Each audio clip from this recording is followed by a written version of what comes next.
പതിവായി കണ്ണെഴുതുന്നവരാണ് നമ്മളിൽ ഭൂരിഭാഗവും. കണ്ണെഴുതാതെ പുറത്തു പോകുന്നതിനെ കുറിച്ച് നമ്മളിൽ പലർക്കും ചിന്തിക്കാൻ പോലും കഴിയില്ല, അല്ലെ? കണ്ണെഴുതിയാൽ കണ്ണിന്റെയും മുഖത്തിന്റെയും സൗന്ദര്യം വർദ്ധിപ്പിക്കുന്നതിനപ്പുറം മുഖത്തിന് ആകെ ഒരു ഉഷാറ് കിട്ടും എന്നുള്ളതാണ് പലരും പറയുന്നത്. കണ്ണെഴുതിയില്ലെങ്കിൽ പനി പിടിച്ച പോലെ ഉണ്ടാകുമെന്ന് കരുതുന്നവരും ചുരുക്കമല്ല. പക്ഷേ പതിവായി ഇങ്ങനെ കണ്ണെഴുതിയാൽ കണ്ണ് തന്നെ അടിച്ചു പോകുമെന്നാണ് ആരോഗ്യ വിദഗ്ധർ ഇപ്പോൾ പറയുന്നത്.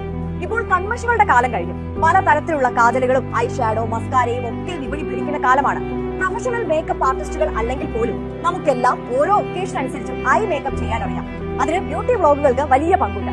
ദിവസവും പല കളറുകളിലുള്ള പല രൂപത്തിൽ ഭാവത്തിലൊക്കെയുള്ള ഐലൈനറുകളും കാജലുകളും ഒക്കെ വിപണിയിലേക്ക് വന്നുകൊണ്ടിരിക്കുകയാണ്. പക്ഷേ ഇവയുടെ സ്ഥിരമായ ഉപയോഗം നമ്മുടെ കണ്ണിന്റെ കാഴ്ചശക്തിയെ തന്നെ ബാധിക്കുന്നു എന്നതാണ് ഞെട്ടിപ്പിക്കുന്ന കാര്യം. കാജൽ സ്റ്റിക്ക് പോലുള്ള ന്യൂജൻ കൺമഷികളിൽ ലെഡ് എന്ന രാസവസ്തുവാണ് കൂടുതലായി ഉപയോഗിച്ചിട്ടുള്ളത്. ഇതുപയോഗിച്ച് സ്ഥിരമായി കണ്ണെഴുതുന്നത് പല ആരോഗ്യ പ്രശ്നങ്ങൾക്കും കാഴ്ചശക്തി നഷ്ടപ്പെടുന്നതിന് വരെ കാരണമാകുന്നു. അതേപോലെ തന്നെ നമ്മൾ ഉപയോഗിക്കുന്ന മേക്കപ്പ് വസ്തുക്കളിലെല്ലാം മെർക്കുറി അടങ്ങിയിട്ടുണ്ട്.